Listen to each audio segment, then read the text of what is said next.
So hello students, welcome to my YouTube channel and today we are going to discuss about synthetic fibers and plastic, another chapter of class 8 that is chapter 3 from NCERT science book.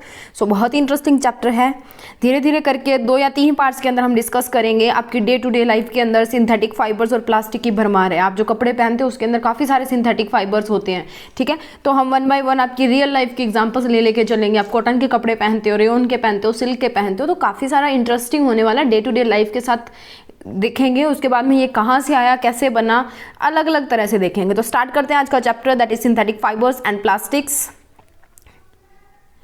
So our first topic is what are synthetic fibers and what is synthetic fiber made up of, यानी कि synthetic fibres होते क्या हैं और synthetic fibres बनते किस चीज़ से हैं उसके बारे में हम देखेंगे। तो ये क्वेश्चंस आता भी है, that is what are synthetic fibres या what is the synthetic fibre made up of. ऐसे ही क्वेश्चन जो है वो एग्जाम के अंदर पूछ लिया जाता है। तो हम क्वेश्चन बाय क्वेश्चन सबको डिस्कस करेंगे, साथ में मैं आपको इंपॉर्टेंट क्वेश्चन भी बनाऊंगी। तो वीडियो को एंड तक देखना है। पेपर और पेंसिल उठा लीजिए या अपनी बुक उठा लीजिए इंपॉर्टेंट मार्क करने के लिए। तो नेक्स्ट मूव करते हैं। नेक्स्ट इज सिंथेटिक फाइबर की definition and synthetic fibre definition is synthetic fibre as well as plastic, यानी कि सिंथेटिक फाइबर और प्लास्टिक दोनों ही किससे बनते हैं, made up of chain of small units. कुछ चेन जो होती है स्मॉल यूनिट्स उससे बनते हैं, ठीक है। और उनको क्या बोला जाता है, स्मॉल यूनिट्स की चेन को, दैट इज मोनोमर्स। मोनो क्या मतलब होता है, एक की चेन होगी, ठीक है। मोनो का मतलब होता है एक। तो काफी सारे जो, अब मर्स का मतलब भी क्या होता है वो भी मैं बताऊंगा। मोनो का मतलब होता है एक। तो जैसे आपकी चेन में कड़ियां नहीं जुड़ी होती अलग अलग, तो वो एक कड़ी के अंदर दूसरी है, दूसरी के अंदर तीसरी है, तीसरी के अंदर चौथी है, ठीक है। तो वैसे ही क्या होता है, जो हमारे सिंथेटिक फाइबर्स या प्लास्टिक्स होते हैं वो होते हैं विच कंबाइन टू फॉर्म पॉलीमर्स। और मोनोमर्स, काफ़ी सारे मोनोमर्स मिलके क्या बनाते हैं, पॉलीमर बनाते हैं। तो आगे देखते हैं कि पॉलीमर क्या होते हैं, मोनोमर क्या होते हैं। ये तो बता दिया कि सिंथेटिक फाइबर जो है वो चेन होती है स्मॉल यूनिट्स की, जिनको मोनोमर बोलते हैं, और मोनोमर मिलके पॉलीमर बना लेते हैं। भाई हमें क्या पता कि क्या मोनोमर है और क्या पॉलीमर है, ठीक है। एक क्वेश्चन आया दिमाग में तो क्वेश्चन को भी हम करेंगे। तो क्वेश्चन को करने के लिए आगे जाना पड़ेगा और आगे चले ये आगे। तो फर्स्ट इज पॉलीमर। मोनोमर मिलके क्या बनाते हैं, पॉलीमर बनाते हैं। तो पॉलीमर क्या होता है, देखो पॉली वर्ड वहां पे आता है जब 2 से ज्यादा की बात हम कर रहे होते हैं, यानी कि मैनी की बात हम कर रहे हैं। 2 या 3 से ज्यादा की आप बात बोल रहे हो, ठीक है। आप पावर पढ़ते हो ना मैथ में, एक्स का क्यूब, ठीक है। तो आपको एक्स के क्यूब तक तो आपको पता है, उसके बाद में स्क्वायर भी आपको पता है, सीधा एक्स भी आपको पता है। बट एक्स के 4 का नहीं पढ़ते हम, 5 की नहीं पढ़ते, 6 की नहीं पढ़ते हम। आगे जब जाते हैं ना तो सबको क्या बोल देते हैं, इकट्ठा करके सारों को ही 1 2 3 4 सबको इकट्ठा करके बोल देते हैं कि पोलिनोमियल है, ठीक है, पोलिनोमियल। तो अब हम मैथ में नहीं जाते, वापस आ जाते हैं साइंस के ऊपर और पॉलीमर्स की बात करते हैं। तो पोली जो वर्ड है ना, पोली एक ग्रीक वर्ड है और पोली का मतलब क्या होता है, मैनी, यानी कि कई सारे, ठीक है। और मर का मतलब क्या होता है, यूनिट्स। अभी बोला था ना कि मर्स का मतलब बताऊंगी। तो मर क्या होते हैं, मरना नहीं है, मर का मतलब होता है यूनिट्स, ठीक है। और पोली का मतलब होता है मैनी। तो मैनी यूनिट्स यानी कि काफी सारी यूनिट्स। काफी यूनिट्स का मतलब क्या होता है, एक जैसी काफी सारी चीजें जब कंबाइन हो जाती है, जैसे एक चेन बनती है ना, जैसे एक मोतियों का हार बनता है, तो काफी सारे मोती जो होते हैं वो एक लड़ी के अंदर पिरो दिए जाते हैं और उससे एक पूरी माला बन जाती है। तो वो चीज है, ठीक है। तो पॉलीमर्स क्या है, एक ग्रीक वर्ड है पोली, जिसका मतलब होता है मैनी, और मर का मतलब होता है क्या, यूनिट्स। तो हेंस पॉलीमर क्या है, एक लार्ज मॉलिक्यूल, एक बड़ा सारा मॉलिक्यूल जो किससे बना होता है, काफी सारे मोनोमर्स से, जो आपस में लिंक होते हैं, ठीक है। जैसे मैंने आपको ऊपर दिखाया और दिखा देती हूँ। मान लो जैसे ये एक मोनोमर है, इसके साथ दूसरा मोनोमर जोड़ दिया, तीसरा मोनोमर जोड़ दिया, चौथा मोनोमर जोड़ दिया, ठीक है। तो वो होता है दैट इज पॉलीमर। तो काफी सारे मोनोमर्स मिलके क्या बनाते हैं, पॉलीमर। और पॉलीमर का मतलब क्या होता है, पोली मतलब मैनी, मर मतलब यूनिट्स। तो काफी सारी यूनिट्स जो आपस में जुड़ी हुई हैं, that is known as polymers. Okay, next move करते हैं अगले कंसेप्ट की तरफ, दैट इज मोनोमर। अब ये बोलोगे कि मैम आपने बता दिया कि पॉलीमर तो मोनोमर से बनते हैं, और सिंथेटिक फाइबर में आपने बोला कि सिंथेटिक फाइबर्स जो हैं वो मोनोमर से बनते हैं और काफी सारे मोनोमर मिलके पॉलीमर बनाते हैं। और व्हाट इज मोनोमर, तो मोनो क्या होता है, 1 सिंगल, और मर क्या होता है, यूनिट, तो यानी कि सिंगल यूनिट। तो monomer is a single molecule that can bond with other identical molecule. एक सिंगल मॉलिक्यूल होता है अकेला मॉलिक्यूल, जिसको उसके जैसे काफी सारे और मॉलिक्यूल्स के साथ जोड़ के उसे क्या बनाया जाता है, एक पॉलीमर बनाया जाता है। और जिस प्रोसेस के थ्रू एक काफी सारे मोनोमर्स को जोड़ के पॉलीमर बनाया जाता है, उस प्रोसेस को बोला जाता है पॉलीमराइजेशन, ठीक है। तो मोनोमर्स क्या होते हैं? Monomer is a single molecule that can bond बनाता है, बॉन्ड यानी कि संबंध बनाता है, ठीक है, bond with other identical molecule, अपने जैसे और आइडेंटिकल उसके जैसे मॉलिक्यूल्स के साथ में, किसके क्या बनाने के लिए? पॉलीमर बनाने के लिए। किस प्रोसेस के थ्रू? पॉलीमराइजेशन के थ्रू। अब देखो मोनोमर, काफी सारे मोनोमर इकट्ठे होके, एक जैसे मोनोमर इकट्ठे होके क्या बनाते हैं? पॉलीमर। और जिस प्रोसेस से पॉलीमर बनाया जाता है दैट इज पॉलीमराइजेशन। वो प्रोसेस जिसके थ्रू पॉलीमर्स बनते हैं that process is polymerisation. Easy है ना? बहुत इजी है। नेक्स्ट चलते हैं। एग्जाम्पल ऑफ पॉलीमर्स की, अब आप बोलोगे मोनोमर बता दिया, पॉलीमर बना दिया, पर ये तो पूरी हवाई मतलब जादुई कहानी जैसा लग रहा है कि कुछ असलियत में तो है नहीं। मैम बोल रहे हैं मोनोमर पॉलीमर तो है क्या? तो मोनोमर और पॉलीमर्स क्या है बेसिकली? देखो सारे सिंथेटिक फाइबर्स, जैसे रेयन के कपड़े आप पहनते हो, ठीक है, नायलॉन की रस्सियाँ आपके घरों पर होती हैं, वो क्या है? पॉलीमर्स ही तो है। रेयन के कपड़े, घर पे रेयन का फैब्रिक आता है, वो आप पहनते हो, ऐसे बिल्कुल मुलायम सा होता है, गर्मियों के अंदर ज़्यादा डाला जाता है उसको। या जो आपके घरों पे रस्सियाँ मिलती है ना, ऐसे थोड़ी सी सिंथेटिक वाली सी, आप देखना, एक तो होती है जूट की जो बनी हुई होती है, ठीक है, जूट वाली नहीं, दूसरी। तो वो रस्सियाँ भी क्या होती है? नायलॉन की रस्सी होती है। घर पे पूछ लेना अपने मम्मी पापा से, उनको पता होता है नायलॉन की रस्सी कौन सी होती है, ठीक है, वो आपको बता देंगे। नेक्स्ट क्या है? Polymers are also found in nature. Nature के अंदर भी मिलते हैं। कहाँ पे मिलते हैं? कॉटन में, नरमा, कपास नहीं देखी? कॉटन, जिससे कॉटन बनता है, जो कॉटन के सूट्स आप डालते हो, कॉटन की शर्ट्स आप पहनते हो, कॉटन के पैंट्स जो आप पहनते हो, तो वो किससे बनते हैं? वो कपास से ही तो बनते हैं, कॉटन से। कॉटन, कपास जिसको बोलते हैं, वो भी तो एक पॉलीमर ही है उसके अंदर भी। और उस पॉलीमर को क्या बोला जाता है? सेलुलोज। ओके, तो polymer are also found in nature.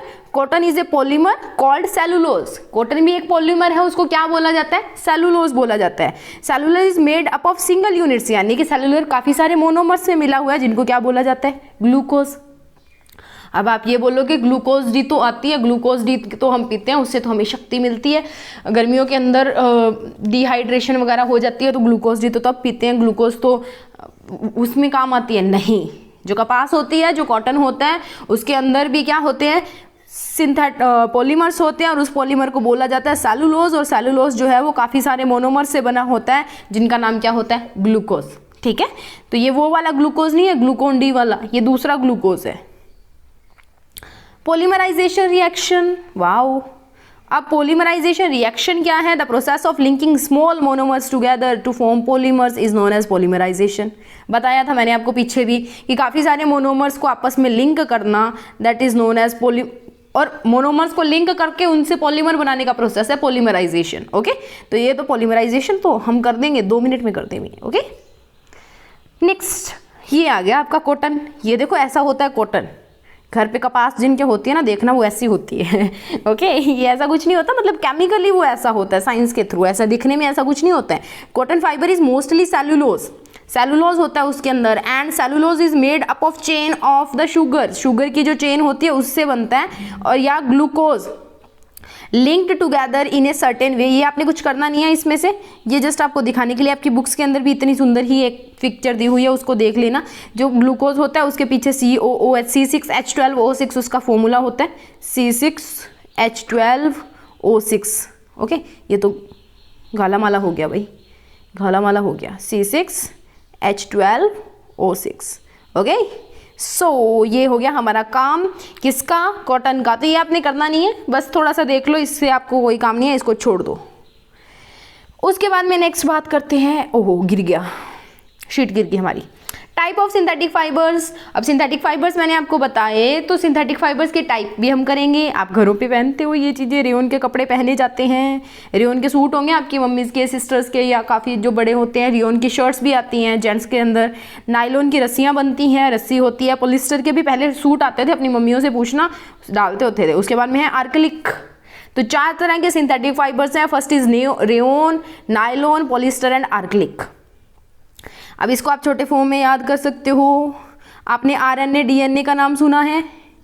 RNA और DNA का नाम तो सुना होगा ना? नहीं सुना?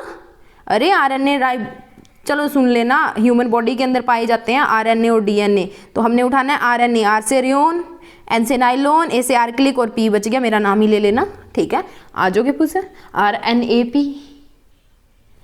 ठीक है, RNAP।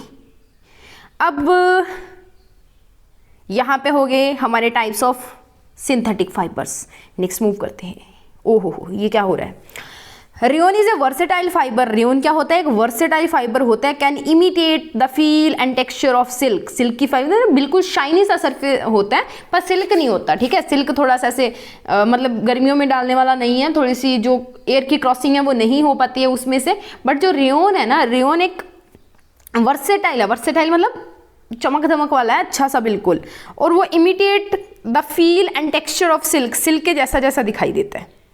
ओके ये देखो आपको दिखाई दे रहा है, ये वाला जो है वो कॉटन है, ये कॉटन है, ये जो है वो रेयोन है, देखो चमक रहा है बिल्कुल सिल्क की तरह। ओके तो वूल का, कॉटन का, and line with drape and slipperiness like like जो है ए काइंड, मतलब जैसे हम देखो हम क्या करते हैं, रेयोन क्या होता है ऐसे मतलब जैसे सिल्क होती है ना उसके जैसा होता है, वूल की तरह में भी पाया जाता है। वूल यानी कि जैसे गर्मी सर्दियों में हम जो कपड़े पहनते हैं ना उसके जैसा भी होता है, कॉटन के जैसा भी होता है। एंड लियन विद ड्रेप एंड स्लिपरीनेस, स्लिपरीनेस मतलब चिकना होता है, ठीक है। तो आपको फिगर के अंदर दिख रहा है, that is cotton is a natural fabric, cotton natural fabric है। Where is rayon is a semi synthetic one. Semi synthetic मतलब थोड़ा सिंथेटिक थोड़ा नेचुरल, सेमी बीच वाला, ओके बीच वाला है, मिक्स्ड सा जिसको बोलते हैं। ओके तो आपको फिगर दिखी। नेक्स्ट देखते हैं।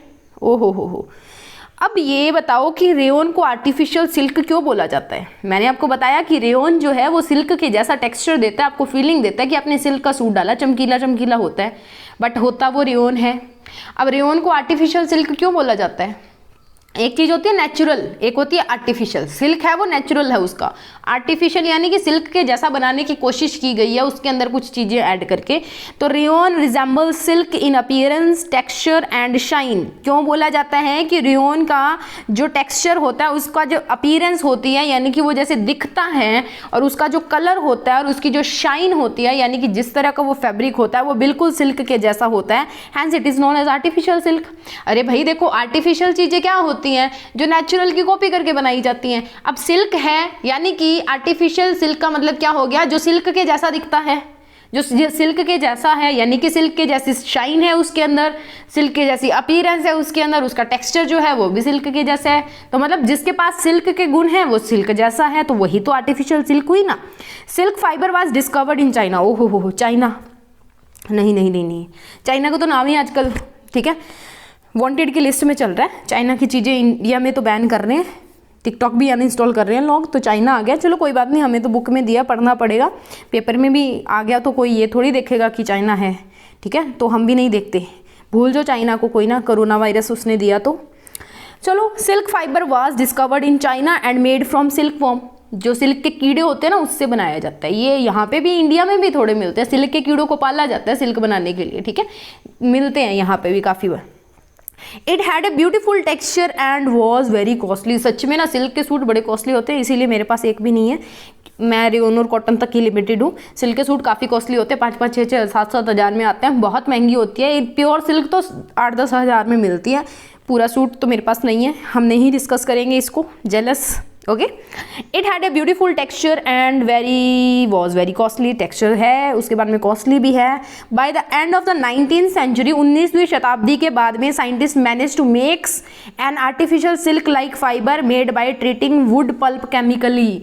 फिर साइंटिस्ट ने क्या किया कि कुछ मेरे जैसे जो साइंटिस्ट थे जो अफोर्ड नहीं कर सकते थे ना सिल्क को, उन्होंने क्या किया, एक आर्टिफिशियल सिल्क बना दी। किससे? Wood pulp. वुड पल्प क्या होती है? जो मतलब लकड़ी होती है ना, उसकी पल्प मतलब उसको थोड़ा सा छील लेना, उसका जो छिलका होता है उससे, उसको केमिकली ट्रीट करके एक आर्टिफिशियल सिल्क बनाया, ठीक है। और उस आर्टिफिशियल सिल्क का आगे क्या हुआ देखते हैं। ये तो यूजेस आगे रेयोन के, तो भाई उन्होंने आर्टिफिशियल सिल्क बनाया, इतने तक ही हमको दिया हुआ है। उसके बाद में उन्होंने क्या किया वो पता नहीं, पर उनका बनाया हुआ सिल्क मैं जरूर लेती हूँ आर्टिफिशियल वाला, क्योंकि अपने बजट उतना ही है। नेक्स्ट चलते हैं यूजेस ऑफ रेयोन के ऊपर।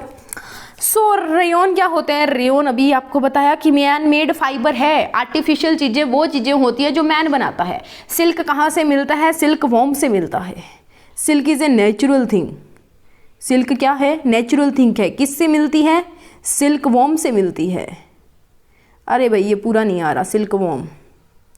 ओके, तो बट आर्टिफिशियल सिल्क होने का मतलब मनुष्य ने कुछ तो छेड़छाड़ की है, और मनुष्य ने छेड़छाड़ ये की कि सिल्क के कीड़ों से सिल्क नहीं बनाई, वुड पल्प से बना ली, और वुड पल्प से जब उन्होंने बनाने की कोशिश की सिल्क को, तो क्या बन गया, रेयन बन गया। सिल्क तो नहीं बनी, सिल्क के जैसा कुछ बन गया। ठीक है, तो this is man made fibre uses natural material यानी कि wood pulp. No doubt natural चीज को यूज करके बनाया, पर आदमी का हाथ तो है, कुछ तो छेड़छाड़ उसने कर दी। And can be woven like silk fibre, और उसको सिल्क की तरह ही बनाया जाता है। It is cheaper than silk and can be dyed in a variety of colours, और ये सिल्क से सस्ता होता है। इसको काफ़ी सारे कलर्स के अंदर, लाल, नीले, पीले, हरे, काले, जो भी कलर्स होते हैं उनके अंदर इसको डाई कर दिया जाता है।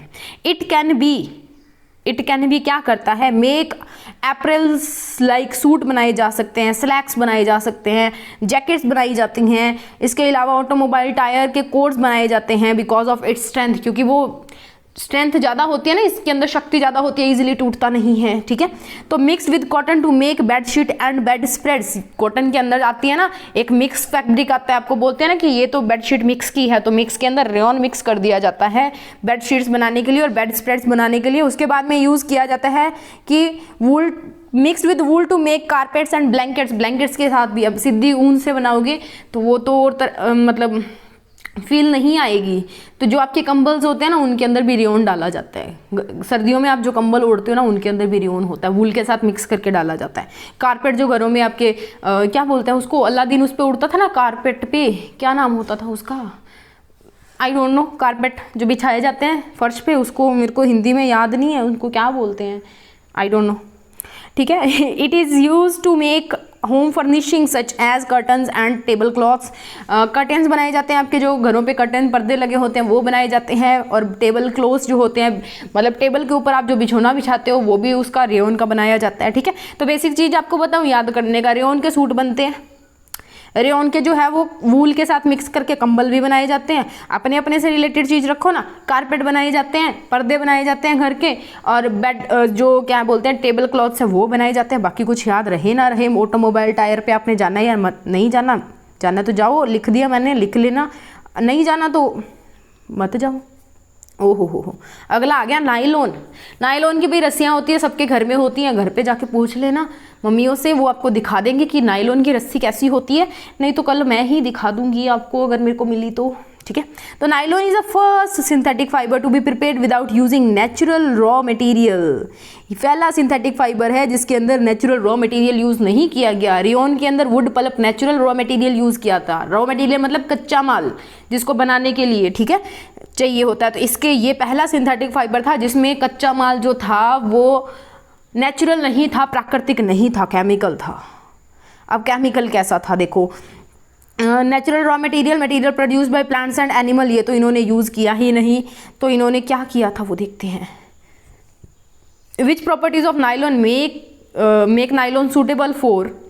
अब नायलॉन की कौन कौन सी प्रॉपर्टी, देखो नायलॉन कहाँ पे यूज़ होता है, रोप्स के अंदर यूज़ होता है, रॉक क्लिम्बिंग करते हैं लोग, पहाड़ों पे चढ़ते हैं, चट्टानों पे चढ़ते हैं, स्ट्रॉन्ग फाइबर है, लाइट वेट है, वेदर है और एयर रेसिस्टेंस है।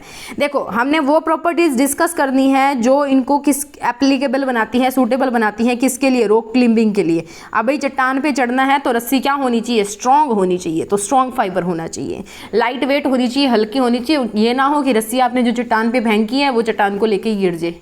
ठीक है, वेदर रेजिस्टेंस होनी चाहिए, ये नहीं है कि धूप के कारण टूट रही है तो पता माउंट एवरेस्ट वगैरह क्लिम्ब करने में महीनों लग जाते हैं, तो आपकी रस्सी तो टूट जाएगी, दोबारा फिर रस्सी लेने जाओगे उतर के तो फिर तो वैसे खराब हो गया ना काम। तो रॉक क्लिम्बिंग करनी है, अगर माउंट एवरेस्ट पे चढ़ना है या किसी चट्टान पे चढ़ना है तो आपकी रस्सी है वो मजबूत होनी चाहिए, हल्की होनी चाहिए और वेदर रेजिस्टेंस होनी चाहिए, उसके ऊपर धूप और पानी का असर नहीं होना चाहिए। अब हो सकता है कि माउंट एवरेस्ट चढ़ते चढ़ते वहाँ पर बर्फ़ गिरती रहती है और बारिश भी आ सकती है, धूप भी निकल सकती है, तो सारी तैयारी करके जानी पड़ेगी। ये नहीं है कि आधा माउंट एवरेस्ट चढ़ के रस्सी टूट के तो वापस लेने आओगे, पागल हो जाओगे। उसके बाद में फिशिंग नेट्स, मछली पकड़ने वाले जो नेट है, जाल है, वो बनाए जाते हैं। तो उसके लिए क्या होना चाहिए, स्ट्रॉन्ग होना चाहिए। पहली बात है कि स्ट्रॉन्ग तो होना ही पड़ेगा, वरना मछलियाँ हैं वो उसके भार से वो टूट जाएगा। दूसरा इलास्टिक होना चाहिए कि ज़्यादा से ज़्यादा अगर मछलियाँ उसके अंदर आ गई हैं तो इलास्टिक का मतलब जो खींच सकता है, अगर ज़्यादा मछलियाँ तो वो खींच के अपना आकार बढ़ा ले। वाटर रेजिस्टेंस होना चाहिए, पानी की रेजिस्टेंस, वाटर रेजिस्टेंस यानी कि जब आपने जाल देखा उसके अंदर पानी थोड़ी भर जाता है, मछलियाँ भरती है, पानी वापस नीचे निकल जाता है। रेजिस्टेंट होने का मतलब क्या होता है, जो रोक दे, ठीक है, जो रोकथाम करे।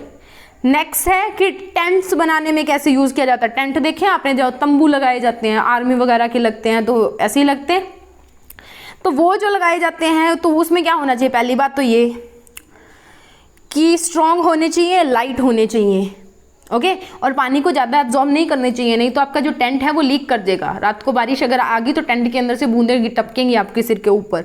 और ड्राइज क्विकली, और ऐसा होना चाहिए कि बारिश आ गई तो थोड़ी देर बाद में सूख भी जाना चाहिए। ये नहीं है कि 10 दिन तक गीला पड़ा तो बीमार हो जाओगे, मच्छर आ जाएंगे वहाँ पे, तरह तरह की बीमारियाँ हो जाएगी, ठीक है। तो ये कुछ चीज़ें थी, ये 3 चीज़ें हमें बताई थी कि रोप्स हैं वो जो रॉक क्लाइंबिंग है उसको करने के लिए रोप्स जो बनती है, रस्सियाँ जो होती हैं उनके अंदर क्या क्या क्वालिटी होनी चाहिए, मछली पकड़ने वाला जो नेट होता है, जाल होता है, उसके अंदर क्या क्वालिटीज़ होनी चाहिए, और जो टेंट्स बनते हैं उनके अंदर क्या क्वालिटीज़ होनी चाहिए। आगे चलते हैं, आगे चले। Uses of nylon. हो नायलॉन कहाँ यूज़ होता है? नायलॉन यूज़ होता है, डिवेल्प्ड इन 1931 में यूज़ हुआ था। This is thermoplastic silky material. क्या है ये? Thermoplastic silky material. स्ट्रॉन्ग है, इलास्टिक है, लाइट है, लस्ट्रस है यानी कि चमकीला है, एंड ईजी टू वॉश है, आराम से धुल जाता है। The nylon thread, A nylon thread is in fact stronger than steel wire. एक स्टील की जो वायर होती है ना, स्टील की वायर, उससे काफ़ी ज़्यादा स्ट्रॉन्ग होता है एक नायलॉन का जो धागा होता है वो। अब ये ना नायलॉन के कपड़े बनते हैं, सॉक्स बनती हैं, सॉक्स जो डालते हो, कपड़े दूसरे भी बनते हैं आजकल तो, सूट्स भी बनने लगते हैं, जो कुर्ते वगैरह ना वो भी आते हैं नायलॉन के। उसके बाद में पैराशूट्स बनाए जाते हैं, as well as ropes of rock climbing. रस्सियाँ तो बनती है नायलॉन की, सबसे पहले आपको कुछ भी ना आए ना तो रस्सियाँ तो बना ही लो, उसके अलावा कपड़े बना लो नायलॉन के अपने लिए।